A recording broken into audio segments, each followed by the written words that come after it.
Hello ছাত্রছাত্রী বন্ধুরা, আজ তোমাদের সাথে আছি আমি মোহাম্মদ আসাদ আলী।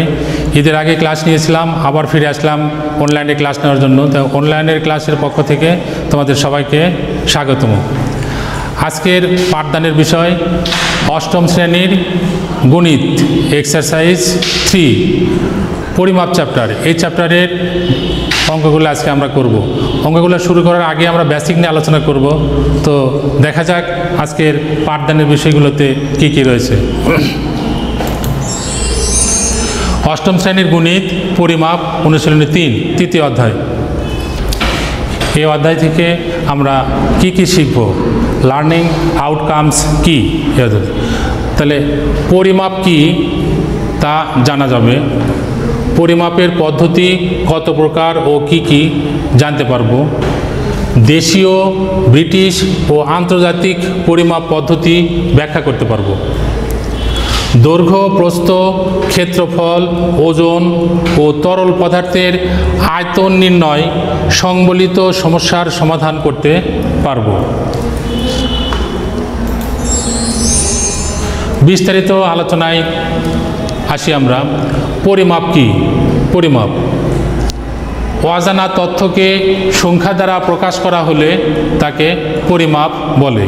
অজানা তথ্য যেমন ধরো আমার হাতে একটা ইন্ডিকেটরের একটা অংশ রয়েছে, এর দৈর্ঘ্যটা কত হবে এটা আমাদের জানা নাই। যদি একটা জানা জিনিসের সাথে এটাকে তুলনা করি তাহলে আমরা বুঝতে পারবো যে এর লেন্থ কত, এটাই হবে পরিমাপ। তাই একটা জানা জিনিসের সাথে আরেকটা অজানা জিনিসের যদি তুলনা করি আমরা, তাহলে এই অজানা জিনিস সম্পর্কে যেটা জানতে পারবো সেটাই হবে পরিমাপ। পরিমাপের পদ্ধতি 3 প্রকার, যথা দেশীয় পদ্ধতি, ব্রিটিশ পদ্ধতি ও আন্তর্জাতিক পরিমাপ পদ্ধতি। আন্তর্জাতিক রীতি তথা মেট্রিক পদ্ধতিতে ব্যবহারের সুবিধা কী? উত্তর হবে ব্যবসা বাণিজ্য ও আদান প্রদানের সুবিধার জন্য। আন্তর্জাতিক পদ্ধতিতে যদি আমরা ব্যবহার করি তাহলে এই পদ্ধতিটা সারা বিশ্বের মানুষ বুঝতে পারবে। যদি আমরা দেশীয় পদ্ধতি ব্যবহার করি এটা শুধু আমাদের দেশের লোকজনই বুঝতে পারবে, বহির্বিশ্বের লোকজন সেটা বুঝতে পারবে না। এই জন্য আন্তর্জাতিক পদ্ধতিটা ব্যবহারের সুযোগ সুবিধা বেশি। মেট্রিক পদ্ধতির বৈশিষ্ট্য কি? মেট্রিক পদ্ধতির বৈশিষ্ট্য কি? এটা হলো 10 গুণোত্তর। মেট্রিক পদ্ধতির মেইন বৈশিষ্ট্য হলো এটা 10 গুণোত্তর। 5 নম্বর প্রশ্ন, কত শতাব্দীতে মেট্রিক পদ্ধতির প্রবর্তন হয়? অষ্টাদশ শতাব্দীতে। অষ্টাদশ শতাব্দীতে মেট্রিক পদ্ধতির প্রবর্তন ঘটে, অর্থাৎ আন্তর্জাতিক পদ্ধতি চালু হয় অষ্টাদশ শতাব্দীতে, 1800 সালের দিকে। কোন দেশে প্রথম মেট্রিক পদ্ধতির প্রবর্তন হয়? ফ্রান্সে। ফ্রান্সে প্রথম মেট্রিক পদ্ধতি চালু হয়। বাংলাদেশে কত তারিখে মেট্রিক পদ্ধতি চালু হয়? বাংলাদেশে অর্থাৎ আমাদের দেশে মেট্রিক পদ্ধতি চালু হয় 1 জুলাই 1982 সাল থেকে। এটা মনে রাখতে হবে, 1 জুলাই 1982 সাল থেকে বাংলাদেশে মেট্রিক পদ্ধতির চালু হয়। কোন রডের দৈর্ঘ্যকে 1 মিটার হিসাবে স্বীকৃতি দেওয়া হয়? উত্তর প্লাটিনাম। প্লাটিনামের একটা রড আছে, সেই রডের দৈর্ঘ্যকে 1 মিটার হিসাবে ধরা হয়েছিল। তাহলে অ্যান্সার হলো প্লাটিনামের রড। বাংলাদেশে কত তারিখে মেট্রিক পদ্ধতি চালু হয়? 1 জুলাই 1982, এটা আমরা আগেও বলে আসছি। 10 নম্বর প্রশ্ন, কোন রডের দৈর্ঘ্যকে 1 মিটার হিসাবে স্বীকৃতি দেওয়া হয়? উত্তর প্লাটিনামের দৈর্ঘ্য। 11 নম্বর প্রশ্ন, গ্রিক ভাষায় ডেকা অর্থ 10 গুণ। গ্রিক ভাষায় হেক্টর অর্থ 100 গুণ। গ্রিক ভাষায় কিলো অর্থ 1000 গুণ। ল্যাটিন ভাষায় ডেসি অর্থ দশমাংশ। ল্যাটিন ভাষায় সেন্টি অর্থ শতাংশ। ল্যাটিন ভাষায় মিলি অর্থ সহস্রাংশ। 1 ইঞ্চি সমান কত সেন্টিমিটার? উত্তর 2.54 সেন্টিমিটার প্রায়। 17 নম্বর প্রশ্ন, 1 মাইল কত কিলোমিটার? উত্তর হবে 1.61 কিলোমিটার প্রায়। 1 মিটার কত ইঞ্চি? 39.37 ইঞ্চি প্রায়। 1 হেক্টর কত একর? 2.47 একর প্রায়। 1 ঘন সেন্টিমিটার বিশুদ্ধ পানির ওজন কত? 1 গ্রাম। তোমাদেরকে মনে রাখতে হবে 1 ঘন সেন্টিমিটার বিশুদ্ধ পানির ওজন 1 গ্রাম হয়, কিন্তু তখন তাপমাত্রা থাকে 4 ডিগ্রি সেলসিয়াস। 4 ডিগ্রি সেলসিয়াস তাপমাত্রায় 1 ঘন সেন্টিমিটার পানির ওজন 1 গ্রাম হয়। এই গেল তোমাদের বেসিক নিয়ে আলোচনা। এই তথ্যগুলো মনে রাখতে হবে, এগুলো আমরা অঙ্ক সলভ করার সময় ব্যবহার করব। তো তোমাদের মূল বইয়ের কিছু বহু নির্বাচনী প্রশ্ন দেওয়া আছে, সেগুলোর অ্যান্সার একটু তোমাদেরকে আমি বলে দিই এবং সলভ করে দিই। 1 নম্বর প্রশ্ন আছে, গ্রিক ভাষায় ডেকা অর্থ কি? 10 গুণ। এটার অ্যান্সার হবে 10 গুণ। ক নম্বর, ডেকা অর্থ 10 গুণ। এক স্টেওর ড্যাশ, এক স্টেওর 13.08 ঘন গজ, সত্য। 2 নম্বর তথ্য, 1 ঘন মিটার, এটাও সত্য। 3 নম্বর তথ্য, 35.3 ঘন ফুট, এটাও সত্য। 2 নম্বর প্রশ্নের অ্যান্সার হবে ঘ। 3টা তথ্যই এখানে সঠিক। 3 নম্বর প্রশ্ন, 4 সেন্টিমিটার বাহু বিশিষ্ট ঘনকের সম্পূর্ণ পৃষ্ঠের ক্ষেত্রফল কত বর্গ সেন্টিমিটার? উত্তর হবে ঘ নম্বর, 96 সেন্টিমিটার। তোমাদেরকে মনে রাখতে হবে ঘনকের ক্ষেত্রফল নির্ণয়ের সূত্র হলো 6a স্কয়ার। 6a স্কয়ার, এখানে এর মানটা হলো তোমার 4, এরকম 6, এখানে আসলো 16, 4 16 96, এটাই হবে অ্যান্সার। এখন দেখো তোমাদের 4 নম্বর প্রশ্ন আছে, একটি আয়তাকার ঘরের ক্ষেত্রফল 10 হেক্টর, একে এওরে প্রকাশ করো। ক্ষেত্রফল দেওয়া আছে 10 হেক্টর, তাহলে এটাকে এওরে প্রকাশ করলে কত হবে? দেখো একটু, তোমাদেরকে মনে রাখতে হবে 1 হেক্টর সমান 10,000 বর্গমিটার। তাহলে 10 হেক্টর কত হবে? এটাকে আমরা 10 দ্বারা গুণ করব। 10 দ্বারা গুণ করলে 1,10,5 এত বর্গমিটার হবে। আর মনে রাখতে হবে এওর, 1 এওর 100 বর্গমিটার। তাহলে এটাকে যদি 100 দ্বারা আমরা ভাগ করি, এই বর্গমিটারকে যদি আমি 100 দ্বারা ভাগ করি, তাহলে 2টা শূন্য কেটে যাবে, এখানে থাকবে 1000। তাহলে 10 হেক্টরকে এওরে প্রকাশ করলে হবে 1000। 4-এর অ্যান্সার হবে ঘ নম্বর। 5 নম্বর প্রশ্ন, পানিপূর্ণ একটি চৌবাচ্চার দৈর্ঘ্য 3 মিটার, প্রস্থ 2 মিটার, উচ্চতা 1 মিটার। 1 নম্বর তথ্য, চৌবাচ্চার আয়তন 6 ঘনমিটার, সত্য। আয়তন বের করার সূত্র দৈর্ঘ্য, প্রস্থ আর উচ্চতা গুণ করব, তাহলে 3 2 আর 1 গুণ করলে 6 ঘনমিটার হয়। 1 নম্বর তথ্য সঠিক। 2 নম্বর তথ্য ভুল। 3 নম্বর তথ্য সঠিক, তাহলে 1 আর 3 এখানে সঠিক। 5-এর অ্যান্সার হবে, 5-এর অ্যান্সার হবে খ। 5-এর অ্যান্সার হবে খ। 5-এর অ্যান্সার হবে খ, এই জায়গাতে খ হবে। 5-এর অ্যান্সার হবে খ। 1 আর 3 নম্বর তথ্য সঠিক। 6 নম্বর, একটি আয়তাকার বাগানের ক্ষেত্রফল 400 বর্গমিটার, প্রস্থ 16 মিটার। বাগানের পরিসীমা কত? বাগানের ক্ষেত্রফল দেওয়া আছে 400, বাগানের ক্ষেত্রফল দেওয়া আছে 400, প্রস্থ দেওয়া আছে 16। পরিসীমা বের করতে হলে দৈর্ঘ্য আর প্রস্থ লাগবে। একটা বিষয় খেয়াল করে দেখো, বাগানের ক্ষেত্রফল যদি 400 হয় আর প্রস্থ যদি 16 হয়, ক্ষেত্রফলকে প্রস্থ দ্বারা ভাগ করলে দৈর্ঘ্য পাওয়া যায়, দৈর্ঘ্য আসবে 25। তাহলে পরিসীমা নির্ণয়ের সূত্র কি? 2 × দৈর্ঘ্য যোগ প্রস্থ, এই দুটো হিসাব করবো আমরা। হিসাব করলে কত আসে দেখো, এখানে আসলো 82 হবে। তাহলে 6-এর অ্যান্সার হলো ঘ 82। 7-এর অ্যান্সার হবে ক। 7-এ কি চেয়েছে? বাগানের কর্ণের দৈর্ঘ্য নির্ণয় করো। বাগানের কর্ণের দৈর্ঘ্য নির্ণয়ের সূত্র কি? √ দৈর্ঘ্য স্কয়ার প্লাস প্রস্থ স্কয়ার, অর্থাৎ এরকম কর্ণ হলে এরকম, কর্ণ সমান √ দৈর্ঘ্য হলো 16 আর প্রস্থ হলো দৈর্ঘ্য হলো 25 আর প্রস্থ হলো 16। এটা হিসাব করলে আমরা পাবো, এই অ্যান্সারটা পাবো 29.68। এটার অ্যান্সার আসবে 29.68।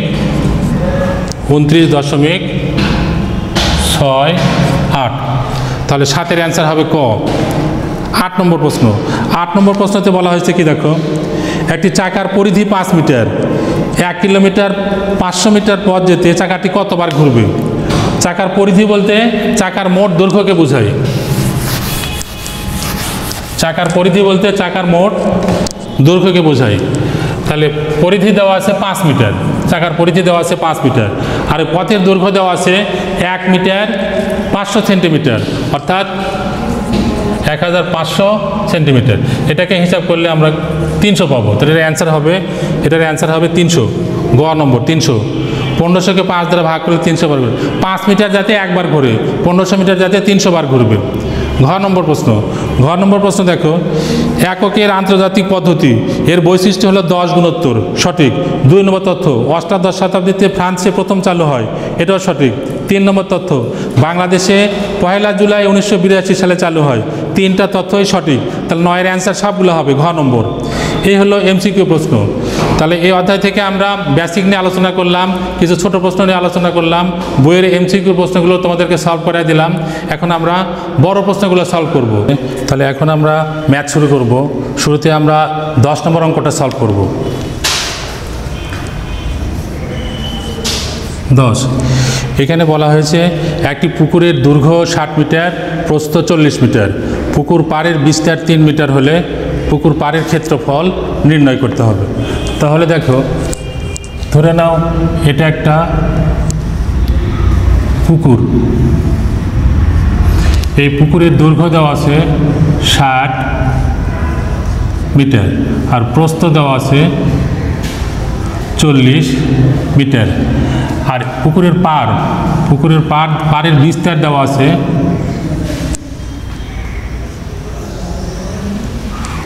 পাড়ের বিস্তার দেওয়া আছে 3 মিটার। তোমাদেরকে মনে রাখতে হবে, পুকুরটাকে বোঝায় যেটুকু এলাকায় পানি থাকে সেটাকে বোঝায় পুকুর, আর পানির বাইরে যেটা থাকে সেটা পাড় সবসময় পুকুরের বাইরে থাকবে। তাহলে আমরা এখানে লিখব, দেওয়া আছে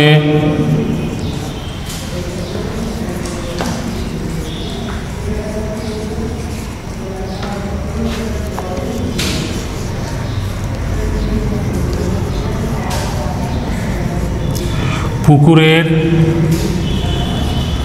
দৈর্ঘ্য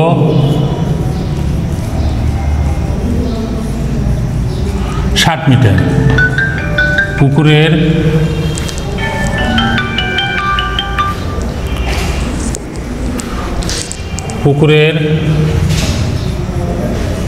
প্রস্থ 40 মিটার। অতএব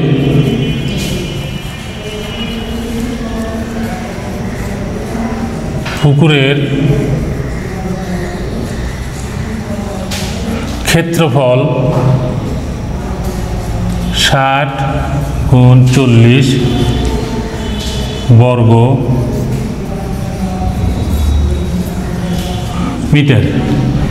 এই দুটো গুণ করলে পাবো আমরা এত বর্গ মিটার। এটা আমরা পুকুরের ক্ষেত্রফল পেলাম। এখন পাড় সহ পুকুরের ক্ষেত্রফল বের করব। সেটা কিভাবে করব আমরা?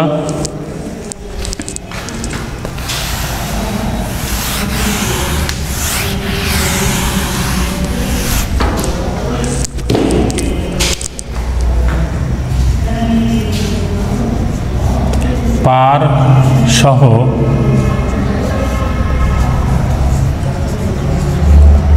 পুকুরের দৈর্ঘ্য 60 যোগ 3 গুণ 2। এই 3-এর সাথে 2 গুণ হবে। কেন গুণ হবে?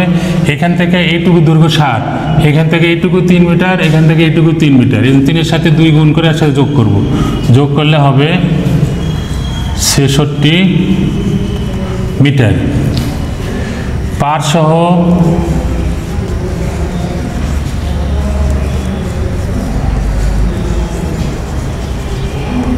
সহ পুকুরের প্রস্থ সমান 40 যোগ 3 গুণ 2। এটা হিসাব করলে পাবো আমরা 46 মিটার। এখন পাড় সহ পুকুরের ক্ষেত্রফল, অতএব পাড় সহ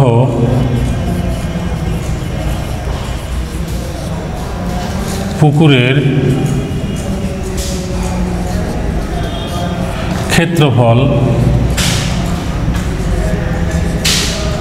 66 মিটার গুণ 46 মিটার, এটা গুণ করলে হবে বর্গ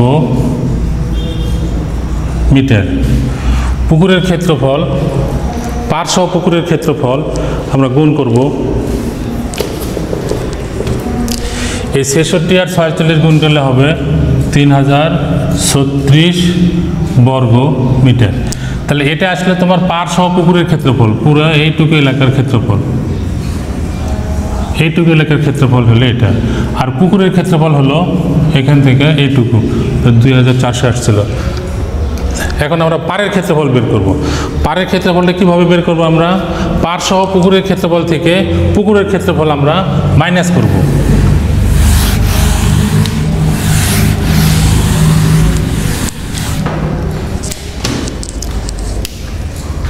অতএব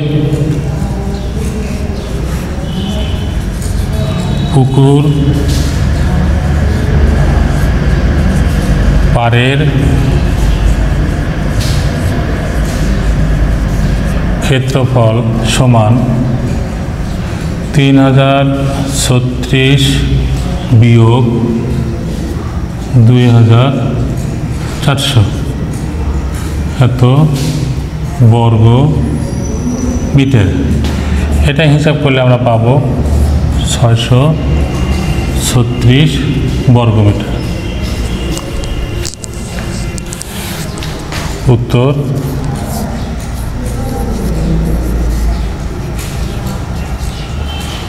636 বর্গ মিটার। এই হলো 10 নম্বর প্রশ্নের সমাধান। আশা করি তোমরা 10 নম্বর প্রশ্নের অ্যান্সার বুঝতে পারছো। পরবর্তীতে যাব আমরা 11 নম্বর কোশ্চেনটা কী আছে, সবাই বইয়ে 11 নম্বর প্রশ্নটা একবার পড়ে নাও।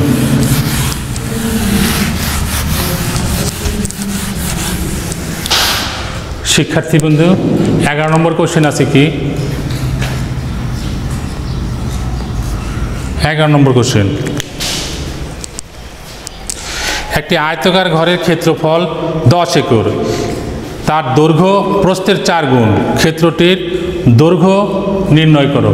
এই অঙ্কটা ইম্পর্টেন্ট, এটার উপর সৃজনশীল প্রশ্ন হয়, এই জন্য এই প্রশ্নটা তোমরা মনোযোগ দিয়ে দেখবে এবং সমাধানটা করার চেষ্টা করবে। আমি করাই দিচ্ছি, তোমরা মনোযোগ দিয়ে দেখো।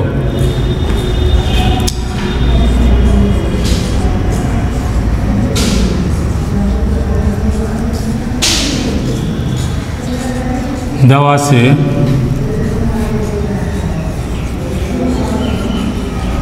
আয়তাকার ঘরের, আয়তাকার ক্ষেত্রের, আয়তাকার ক্ষেত্রের ক্ষেত্রফল সমান 10 একর। একর কিন্তু ক্ষেত্রফলের একক, বড় একরটাকে বলা হয় একর। এই একরটাকে আমরা মিটারে ট্রান্সফার করব, বর্গ মিটারে ট্রান্সফার করব। তো আগে আমরা বলে আসছি যে 1 একর সমান 4046.86 বর্গ মিটার। তাহলে এই একরটাকে আমরা বর্গ মিটারে ট্রান্সফার করব।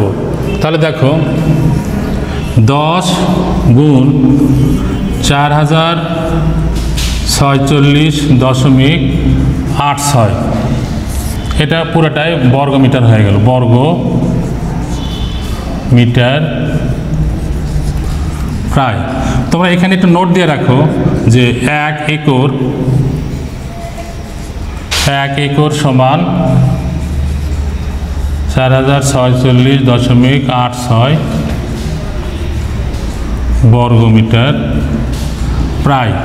এখানে প্রায় কথাটা অবশ্যই লিখতে হবে, নইলে নম্বর মাইনাস হয়ে যাবে। এখন এটাকে যদি আমরা সলভ করি তাহলে পুরো ক্ষেত্রফলটা কত আসবে? 4046.8, এখানে আসবে দশমিক, এত বর্গ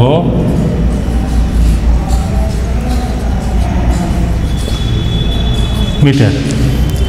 তাহলে ক্ষেত্রফলটাকে আমরা বর্গ মিটারে ট্রান্সফার করলাম। এখন আমরা দৈর্ঘ্য প্রস্থ নির্ণয় করব। যেহেতু বলা আছে দৈর্ঘ্য প্রস্থের 4 গুণ, তাহলে প্রস্থটাকে আমরা ধরে নেব, ধরে নিয়ে সেটাকে আমরা দৈর্ঘ্যের মাধ্যমে ট্রান্সফার করব, কম্পেয়ার করব। দেখা যাক কি আসে।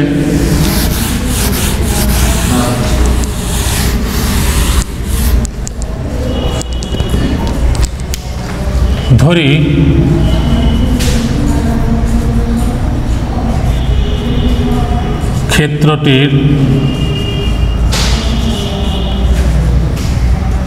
ক্ষেত্রটির প্রস্থ ক মিটার, দৈর্ঘ্য প্রস্থের 4 গুণ। তাহলে অতএব ক্ষেত্রটির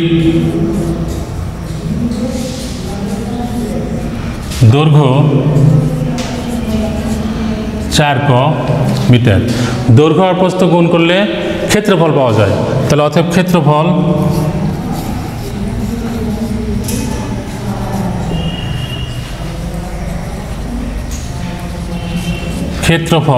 সমান 4 ক গুণ ক সমান 4 ক স্কয়ার বর্গ মিটার। তাহলে ক্ষেত্রফলটা আমরা চলকের মাধ্যমে বের করলাম। ক্ষেত্রফলটা আগে কিন্তু আমরা বের করে আসছি, ওই 10 একরটাকে আমরা বর্গ মিটারে ট্রান্সফার করছিলাম। তাহলে এই ক্ষেত্রফল আর ওই ক্ষেত্রফল দুটা সমান হবে। তাহলে আমরা এখন ইকুয়েশন তৈরি করব, ইকুয়েশন তৈরি করে সলভ করব।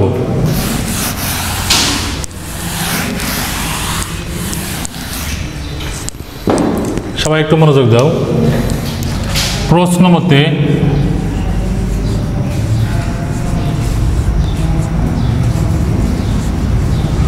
4 ক স্কয়ার সমান 10 একরটাকে আমরা বর্গ মিটারে ট্রান্সফার করছিলাম। এটাকে সলভ করব আমরা। তাহলে ক স্কয়ার কত হবে? 4 4 6 8.6 ভাগ 4। ওটাকে যদি আমরা 4 দ্বারা ভাগ করি, এটাকে ভাগ করলে কত আসবে দেখো, 1 0 1 1 7.15। এই 4 দ্বারা এই সংখ্যাকে ভাগ করলে এটা আসবে। তাহলে তোমরা ক্যালকুলেটর ইউজ করে ভাগ করে দেখবে কত আসে। ক্যালকুলেটর ইউজ করলে ওটাই আসবে। তাহলে এখন বর্গমূল করব আমরা। অতএব ক এই সংখ্যাটাকে যদি আমরা বর্গমূল করি তাহলে এরকম আসবে দেখো, 100 এত। তাহলে ক এর মানটা পেয়ে গেলাম আমরা, মিটারে পাইলাম। ক আসলে এত মিটার। আমাদের বের করতে হবে প্রস্থ ক এর মান পাইছি আমরা এত। তাহলে দৈর্ঘ্য ছিল প্রস্থের 4 গুণ। তাহলে প্রস্থটা কত হবে অবশ্যই বুঝতে পারতেছো। ওপরে একটু মিশাই দিলাম। অতএব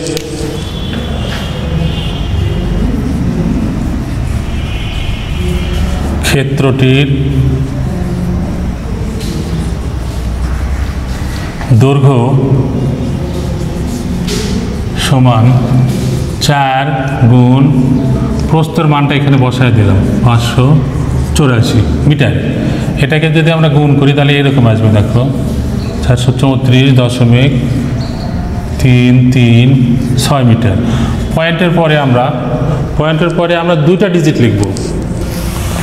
পয়েন্টের পরে যদি 2টা ডিজিট লিখি তাহলে এখানে আমরা লিখতে পারবো 402.34 মিটার প্রায়। উত্তর কি হবে?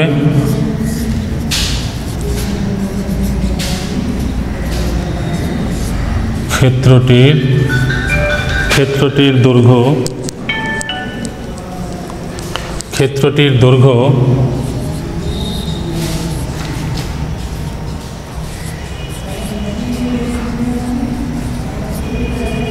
এত মিটার প্রায় শব্দটা লিখবে। তাহলে 11 নম্বর প্রশ্নের সমাধানটা আমরা করলাম। আশা করি তোমরা বুঝতে পারছো 11 নম্বর প্রশ্নটা। এটা বাসায় তোমরা আবারও প্র্যাকটিস করবে। 12 নম্বর প্রশ্নটা পড়ে নাও। এখানে বলা আছে একটি আয়তাকার ঘরের দৈর্ঘ্য প্রস্থের 1.5 গুণ, এর ক্ষেত্রফল 216 বর্গমিটার হলে পরিসীমা কত? এখানে আমরা অঙ্কটা করবো এভাবে, দেখো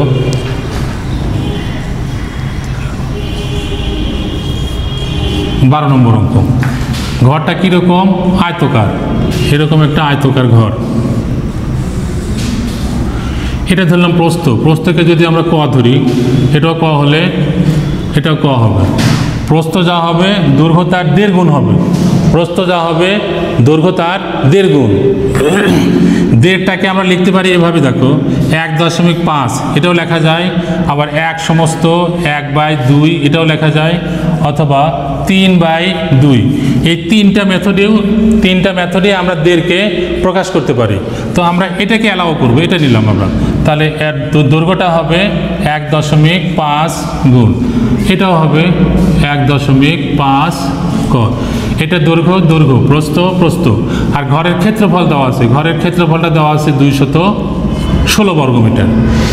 এখানে এই ঘরের পরিসীমা বের করব। পরিসীমা মানে এর চতুর্দিকের দৈর্ঘ্য মোট যোগ করলে কত হবে সেটা আমরা বের করব। তো এই অঙ্কটাকে আমরা সলভ করব। তোমরা একটু মনোযোগ দিয়ে দেখো। ধরি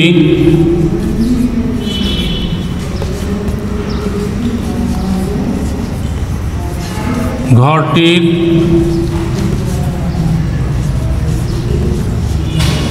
প্রস্থ ক মিটার, অতএব ঘরটির দৈর্ঘ্য এত ক মিটার। তার ঘরটির ক্ষেত্রফল কত হবে? অতএব ঘরটির ক্ষেত্রফল সমান দৈর্ঘ্য গুণ প্রস্থ এত বর্গমিটার। এর হিসাব করলে পাবো আমরা 1.5 ক স্কয়ার বর্গ মিটার। চলকের মাধ্যমে ঘরটির ক্ষেত্রফল পাইলাম আমরা 1.5 বর্গমিটার। এই ঘরের ক্ষেত্রফল কিন্তু আগে দেওয়া আছে 216 বর্গমিটার। তাহলে এই ক্ষেত্রফল আর এই ক্ষেত্রফল সমান হবে। এটা আমরা একটা ইকুয়েশন তৈরি করবো, করে সলভ করে কর মান আমরা নির্ণয় করব। তো দেখা যাক ইকুয়েশনটা কীরকম আসে।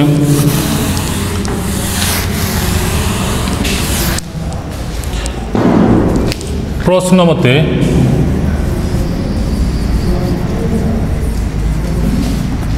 মতে এই ক্ষেত্রফলের সমান হবে। এটাকে আমরা এখন সরল করব। তাহলে শুধু ক স্কয়ার কত আসবে? 216 ভাগ 1.5। এটা হিসাব করলে কর মান পাবো আমরা, ক স্কয়ারের মান পাবো 144। তাহলে অতএব ক কত আসবে? 144-এর বর্গমূল 12। তাহলে ঘরটির প্রস্থ পাইলাম আমরা 12। দৈর্ঘ্য বের করব। দৈর্ঘ্য কীভাবে বের করব? আশা করি এটা তোমরা বুঝতে পারছো। ঘরটির দৈর্ঘ্য আমরা এখন নির্ণয় করব।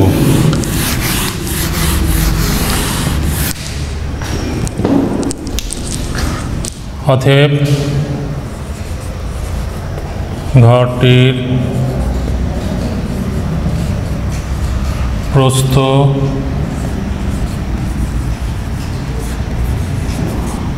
মিটার এবং ঘরটির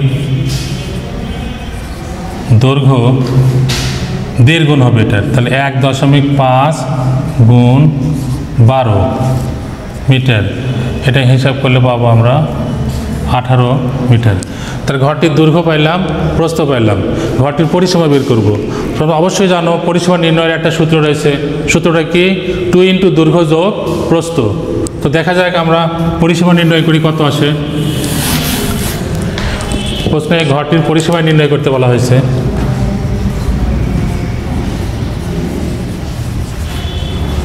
আমরা জানি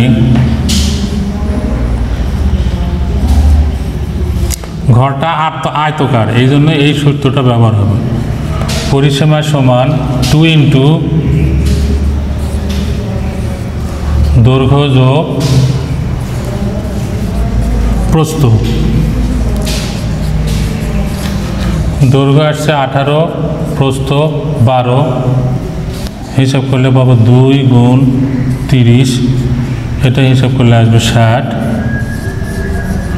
পরিসীমার একক শুধু মিটার, তাহলে ঘরটির পরিসীমা 60 মিটার। অ্যান্সার লিখতে হবে, পরিষ্কার করে অ্যান্সার লিখতে হবে।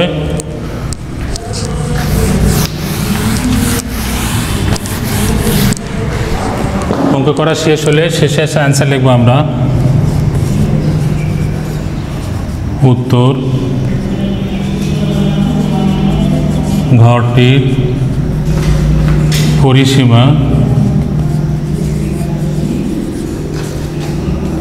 60 মিটার। তো শিক্ষার্থী বন্ধুরা, আজকে আমরা 10, 11, 12 নম্বর প্রশ্ন সলভ করলাম। এগুলো বাসায় তোমরা আরও প্র্যাকটিস করবে। এছাড়াও তোমাদের জন্য একটু বাড়ির কাজ দিলাম, বাসায় বসে বাড়ির কাজগুলো তোমরা করবে। বাড়ির কাজ হলো তোমাদের এটা, দেখো হোমওয়ার্ক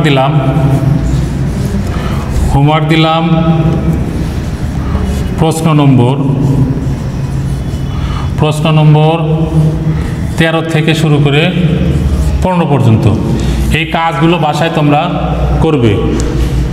তো আজকে এই পর্যন্তই, পরবর্তী ক্লাসে আবার তোমাদের সাথে দেখা হবে। সবাই ভালো থাকো, থ্যাংক ইউ।